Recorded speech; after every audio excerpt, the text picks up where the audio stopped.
जब भक्त ने कन्हैया को कहा, सिल पल्ले भगवान, क्या कभी आपने सुना है एक साधारण पत्थर जिसने भक्त की पुकार पर उड़कर उसके सीने से लगकर सबको स्तब्ध कर दिया। दो छोटी कन्याएं थीं, एक राजा की बेटी और दूसरी ब्राह्मण की। दोनों आपस में गहरी मित्र थीं। एक दिन राजा के महल में एक संत पधारे। संत बड़े भाव से शालिग्राम भगवान की सेवा कर रहे थे। दोनों कन्याएं मंत्रमुग्ध होकर देख रही थीं। उनके मन में आया, काश हमें भी ठाकुर जी की सेवा मिले। वे संत से बोली, बाबा हमें भी ठाकुर जी दीजिए। संत ने सोचा, इतनी छोटी कन्याएं क्या समझेंगी। उन्होंने शालिग्राम जैसे दिखने वाले दो चिकने पत्थर उन्हें दे दिए। बच्चियां खिल उठीं। नाम रखने की बात आई तो दोनों ने गुरुजी से पूछा, गुरुजी इनका नाम क्या रखें। तो गुरुदेव ने कहा, जो तुमको प्रिय लगे वह नाम रखो।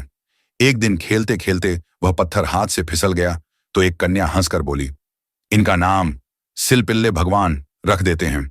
और तभी से दोनों के ठाकुर जी सिलपिल्ले भगवान कहलाए। समय बीता। ब्राह्मण कन्या बड़ी हुई और प्रेम से रोज सिलपिल्ले भगवान की सेवा करने लगी। उसके दो भाई थे। झगड़े में बड़े भाई ने छोटे भाई का घर लूट लिया और बहन के सिलपिल्ले भगवान भी उठा ले गया। बहन रो पड़ी, भैया वो पत्थर नहीं, मेरे प्राण हैं। अगर वो न मिले तो मैं जीवित नहीं रह पाऊंगी। बहन अपने बड़े भाई के घर गई। भाई से जाकर कहा, भैया कुछ मत दो, सब रख लो, बस मेरे सिलपिल्ले भगवान दे दो। सिलपिल्ले नाम सुनते ही वहां पर सब हंसने लगे। बड़ा भाई हंस पड़ा, जा सामान अंदर पड़ा है, अपने सिलपिल्ले भगवान को खुद ढूंढ ले। उसके साथी ताने देने लगे, अगर तेरी भक्ति सच्ची है तो यहीं से पुकार, तेरे भगवान खुद बाहर आ जाएं। यह बात उसके प्रेम पर मानो प्रश्न चिन्ह लग गया। वह भी मन में सोचने लगी, मैं बचपन से सेवा कर रही हूं, सिलपिल्ले को कभी अपने हृदय से दूर नहीं करती, पर आज बात से मुझको ऐसा लग रहा है कि मैं तो प्रेम करती हूं, पर वह प्रेम करते हैं कि नहीं, आज उसका भी पता चल जाए। और बाहर खड़े खड़े भाव निमग्न होते नेत्रों से अविरल आंसू बहते हुए उसने दोनों हाथ उठाए।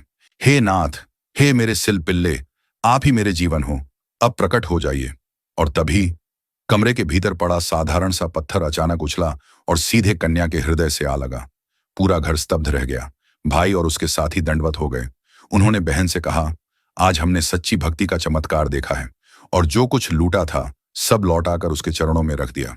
ये कथा हमें यह सिखाती है कि भगवान मूर्ति या पत्थर में नहीं, भक्ति और भाव में प्रकट होते हैं। सच्चा प्रेम हो तो साधारण पत्थर भी भगवान बन जाते हैं। बोलो राधे राधे।